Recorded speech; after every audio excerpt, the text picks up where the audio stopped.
My name is Rogerio. I'm from Portugal, Madeira Island. I'm 31 years old. I come here for HeliService last year, and I start with position certifying staff, and now I'm a supervisor for the base maintenance. I'm responsible of all work we are done in these helicopters. Today we did the track and balance for this helicopter. We finished the inspection. Everything is good. My colleagues from Spain, Romania, Poland, Holland, Ukraine. I started in the school in Portugal, in Aviation school, and worked there like 12 years, and then I come here.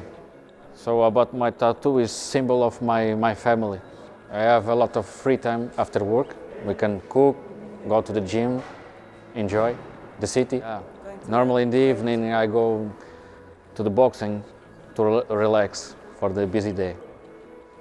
I cook a lot of rice, chicken, vegetables.